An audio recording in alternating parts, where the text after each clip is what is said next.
Hi everyone, it is now October, which means that it is officially Pandas Awareness Month. And the Awareness Day is coming up, which is October 9th. I have this date etched into my brain because it is so important to me. And the last time that I did a sort of information video about Pandas was last July. Very soon after I'd only just been diagnosed. I have so much more knowledge now, and so I thought I'd take this opportunity to tell you guys more of what I know, answer your questions that you have about this condition. And yesterday I put a Q&A box on my Instagram story, and we've had a lot of questions come in.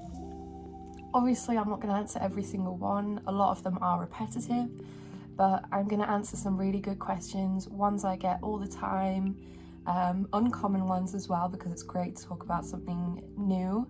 Hopefully, just spread as much information and awareness about this condition as possible. So I hope you enjoy, I hope you learn something new, and let's start the questions. So a few people ask, what is the difference between pandas and pans? So pandas and pans are the same condition. However, the origin is different. So PANDAS stands for Pediatric Autoimmune Neuropsychiatric Disorder Associated with Strep. I actually forgot for a split second what it stood for. Whereas PANS stands for Pediatric Acute Onset Neuropsychiatric Syndrome. Both of these terms, I believe, are slightly outdated now, purely because they both start with pediatric, which is incorrect. Yes, it is very common in children, but it's not only in children. I mean, I'm 23 and I still have it. Yes, I did develop it when I was a child, but I'm not a child anymore. And it's not only children that get it, you know, people in their teens can get it, adults can get it. I have a friend and her onset was 18. She was 18 when her PANS started. But the difference is that PANDAS has the AS on the end, which stands for associated with streptococcal infection. A strep infection, whether it be in the throat or somewhere else in the body. In a normal, healthy person, the body would attack the strep infection and fight off the antibodies. In a person with PANDAS, so like myself, the body doesn't attack the infection, it attacks the basal ganglia by mistake, which then inflames the basal ganglia and causes all of these symptoms, including mimicking psychiatric symptoms, which is why it has neuropsychiatric in the title. Whereas with PANS can be caused by any kind of infection, whether it be like shingles, even chickenpox, and yes, COVID can cause PANS. That was another question on here. A common cold, I know a friend who got it from just having a cold, which is super scary. But you know, it's not saying that everyone who has a cold or anyone that gets strep is then going to develop PANDAS, because it doesn't work like that. It's just someone who has a body that reacts in the wrong way and a really dodgy immune system. PANS can also come from environmental things such as mold in the house, you know, like toxic mold, toxins. So yeah, that is the difference. They're both exactly the same thing. They have all the same symptoms. They are the same condition, just with a different cause. What was your first symptom of PANS? So my very first symptom was extreme social anxiety when I was 14, which came on very, very suddenly, literally out of nowhere. I never thought that I had the acute onset that everyone talks about, because I had so many symptoms appear gradually over many, many years. However, when it all kicked off and started, it was very sudden, but then like slowly over time I developed loads and loads of symptoms over the span of 8 years. So that was my very first symptom, anxiety in school, like extreme anxiety, to the point where I had to be taken out of school and be homeschooled. If you've read my book, you will know more about it. I do talk about it in there. I was found hiding in the library when I was supposed to be in a maths class, and then it was sort of that breaking point that they were like, you need to, you know, be off school. Some people OCD is the first symptom. It's different for everyone, but I'd say hello. There's always some kind of psychiatric symptom in there somewhere in the early stages. Some of the questions are also about me and my experience, rather than just general questions, which is fine. I'm fine doing both. Somebody asked, is there a reason why you have to go on and off the antibiotics? Why not just stay on it? I get asked this question so much because I talk a lot about how when I'm not on treatment, which is at-home treatment, oral antibiotics, I can get really, really unwell again very, very quickly, often within 4 or 5 days usually of being off antibiotics. Today is my first day, no antibiotics, so I'm quite nervous, but hopefully they'll keep me going for a while because I was on them for quite a long time this time. But the reason why no one can stay on antibiotics really long term is because they're not good for you. They do cause damage to your stomach, and we found out from a recent blood test that I have liver damage, which is from the antibiotics. It was either liver or kidney, I can't remember now. It's not good for your stomach. When you're on antibiotics, you have to be on something to protect your stomach as well. So you can't be on antibiotics like every single day for the rest of your life. It's not good for you. So we have to do it in bursts. What is probably the most rare symptom of pandas pans? This is a really hard question because pandas pans causes literally hundreds and hundreds of symptoms. So it's really hard to pinpoint which one would be the least common. I'd say one which isn't as common is catatonia, as that usually appears when, much later down the line, when a person has had pandas pans for years and years and years. So I started experiencing catatonic episodes when I was about 7-8 years into having it. And even when they started, I still wasn't diagnosed. So I know a few people as well who experience catatonia, and it's because they'd had it for a long time.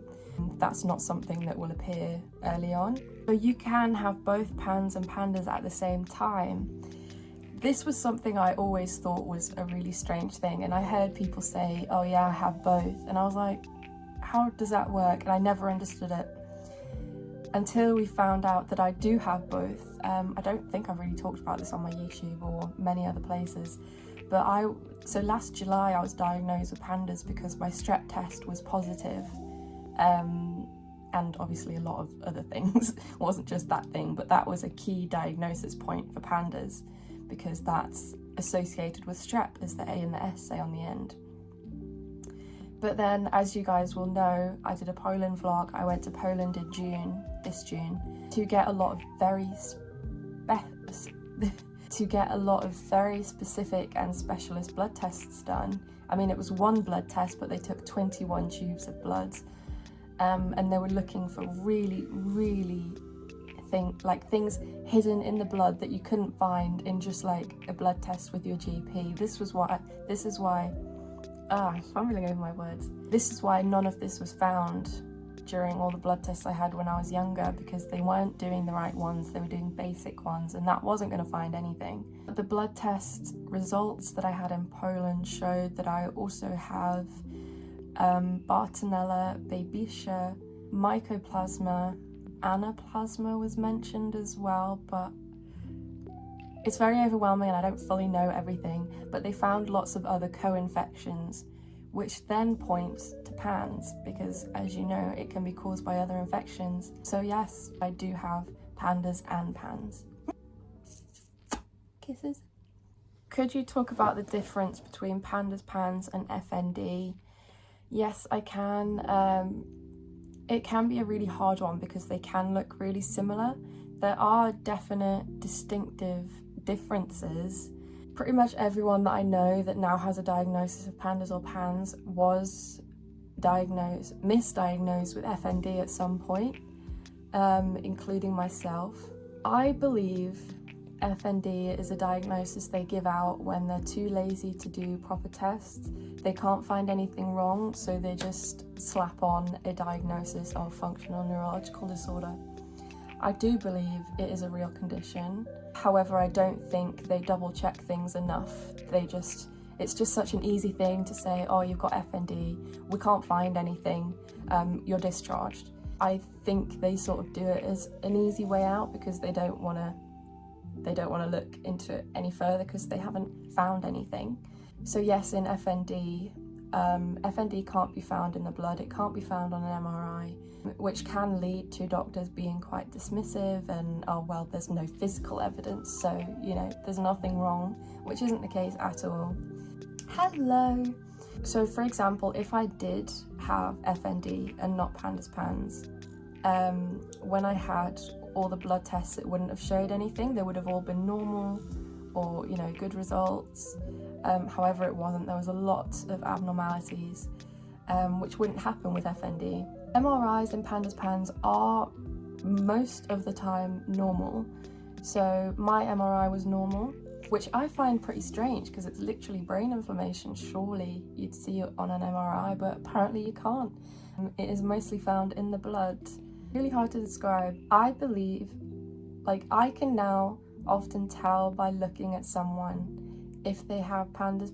So like I see a lot of videos on TikTok of people struggling and similar symptoms to me, and there's just a certain look, I can't describe it. Although, as I said before, it's not always the really sudden onset that everyone talks about. If someone has a very sudden onset, like if they wake up one day and they're suddenly ticking, or they wake up one day and they have extreme anxiety that wasn't there before, or they suddenly are in psychosis, like that is a big red flag. I don't know, it's hard to talk about because I'm not a professional.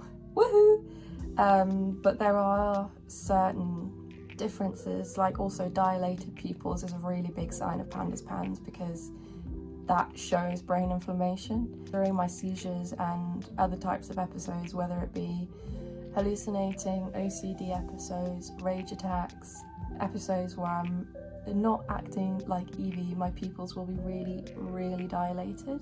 And that's quite a distinctive sign of PANDAS. Nipples! Following on from that, somebody said, why did they think you have FND? So they never did the right tests. They said that because I'd had a history of anxiety, that it was probably FND, and that the reason I was paralysed and having seizures was probably linked to my mental health. Which is so annoying because the reason that I was having seizures and paralysis and mental health struggles was all because of the same condition. They weren't separate. So it's frustrating to look back on, but they didn't do enough tests. Doctors didn't really care very much about my issues whenever I went or whenever I was taken to hospital. They were never really very bothered. Hello! And once I got that diagnosis of non-epileptic seizures or FND, they started to care even less and not really listen or just send me home. Hello! And it's really awful. I think FND has this huge stigma around it. Yeah, man! But again, I was just one of these people that they slapped on an FND diagnosis because it was easy for them. They didn't really do any tests. They checked my reflexes, so they like tapped my legs a little bit, did a basic blood test, which you wouldn't find anything because you can't find PANDAS in a basic blood test. Didn't really do anything and gave me an FND diagnosis, and I had that diagnosis for 3 years before I was diagnosed with PANDAS. So somebody's asked, how common is it?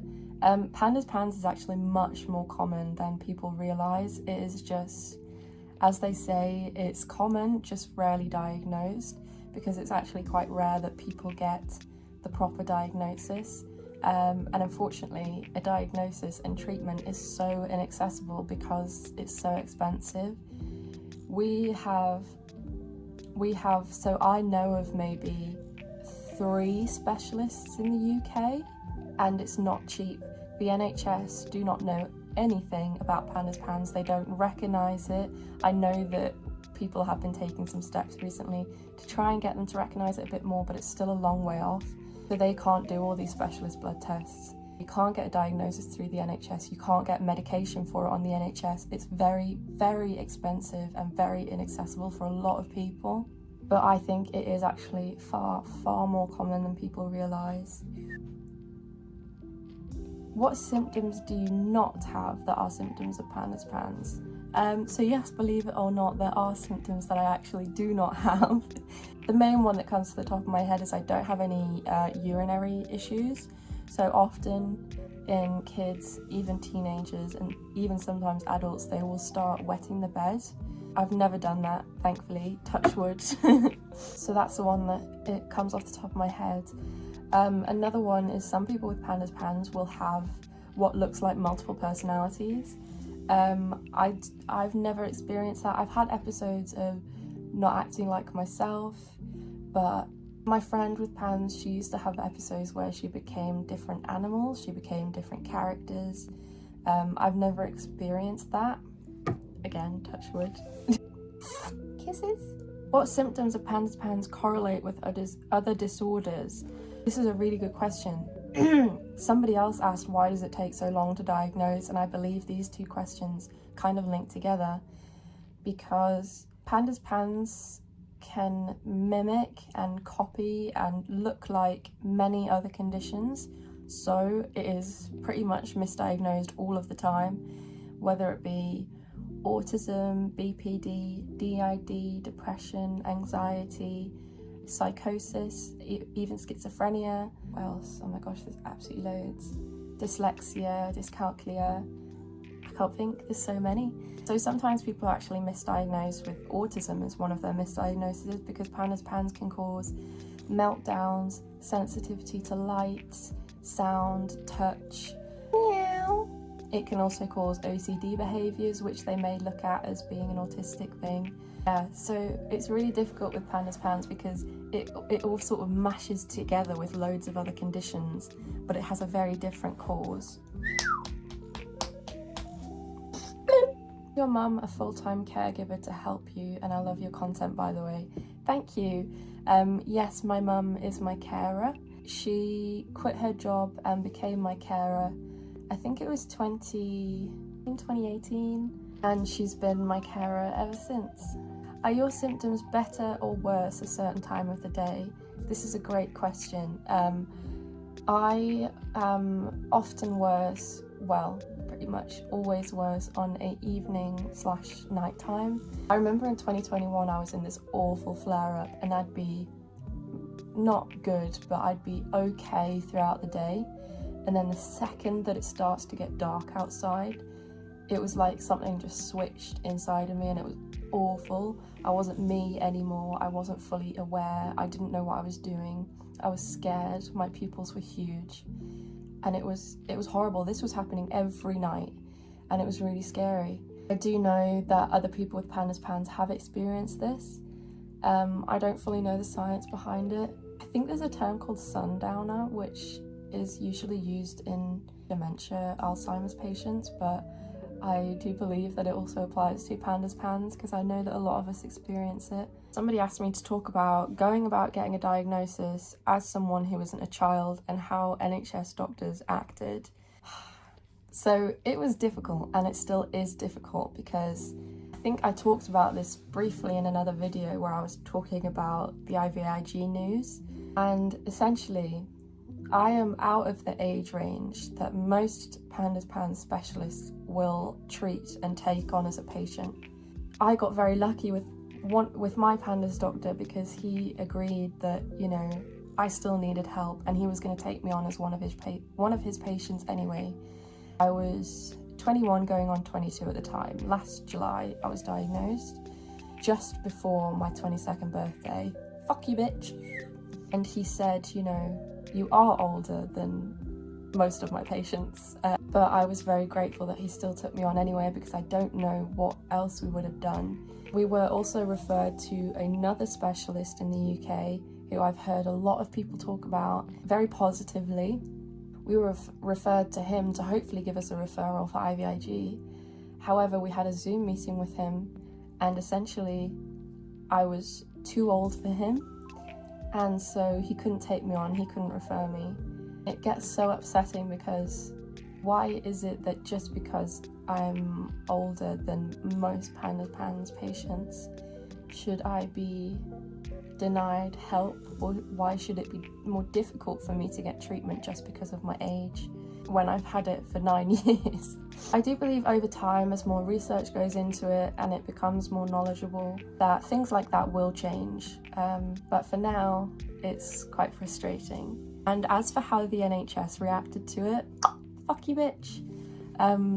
So the very first time we ever mentioned pandas to any kind of doctor, we went to my GP, just because, you know, we've got to start somewhere.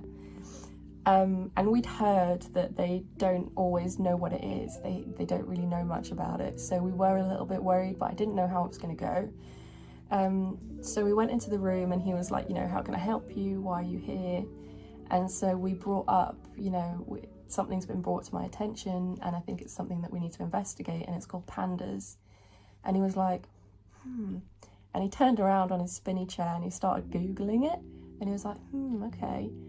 And so yeah, that's how the NHS react. They don't know what it is. I was in A&E a few weeks ago because I'd had an allergic reaction to one of my antibiotics, quite a bad one. I was really poorly, it was awful.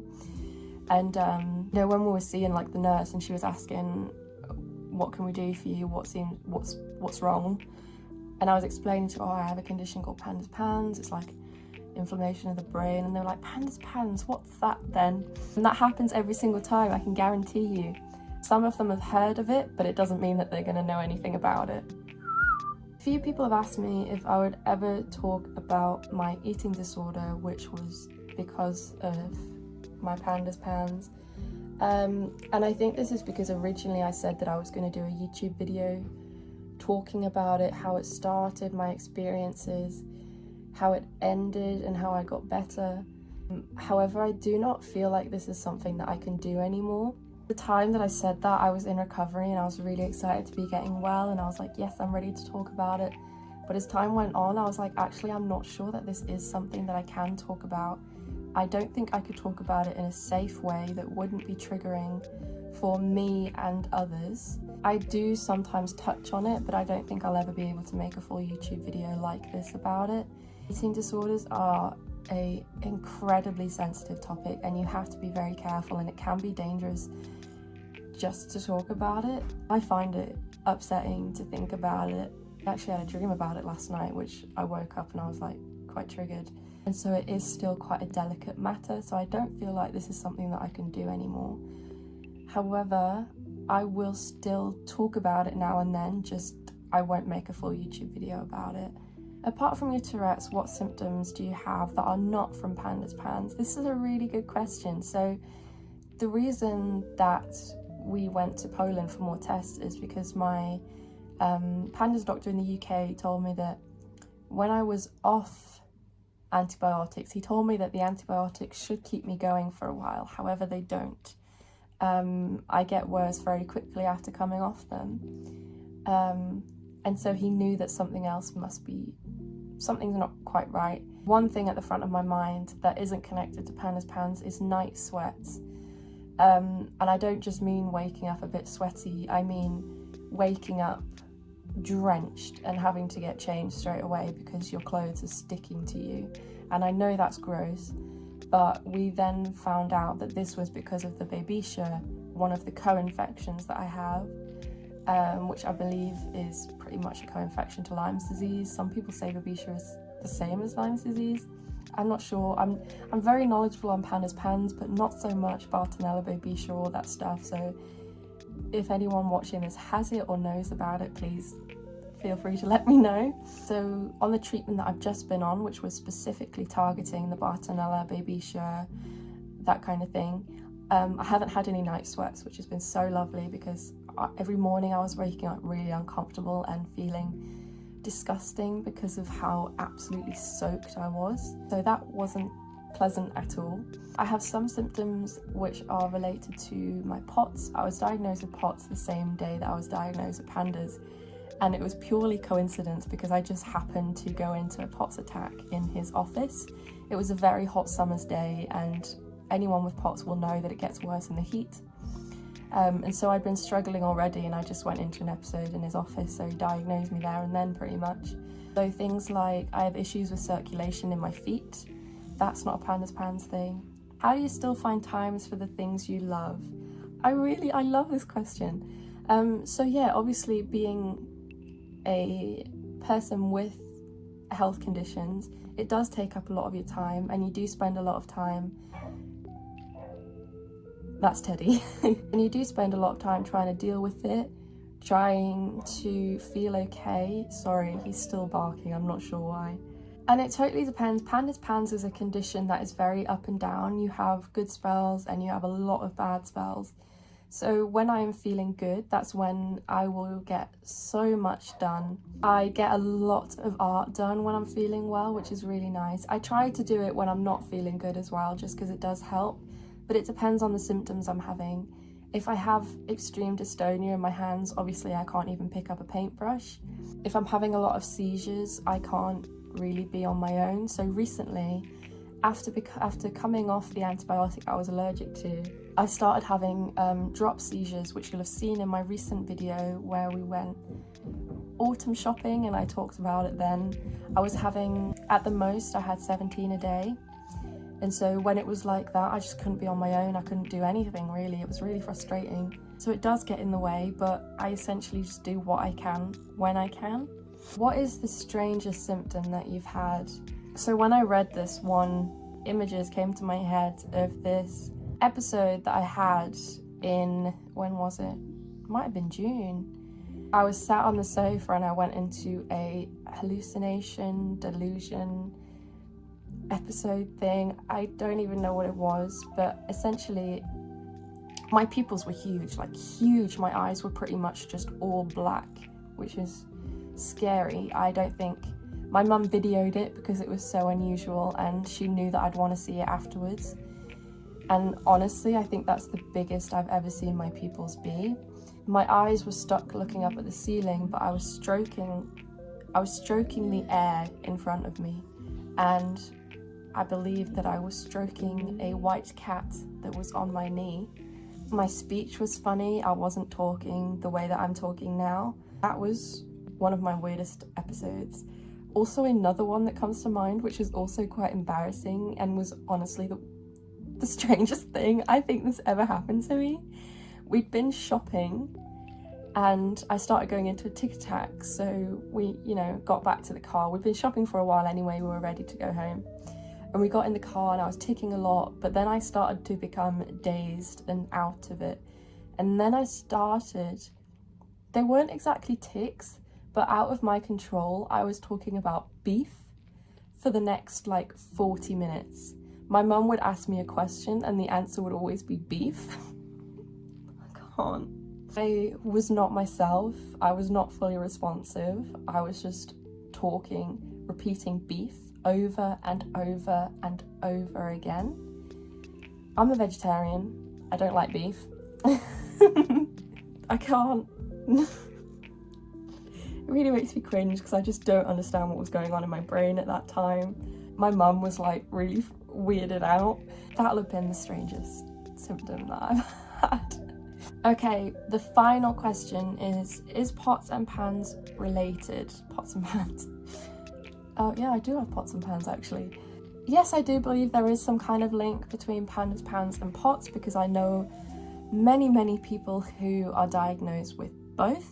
I don't understand the science behind the correlation, but I do believe there is a link.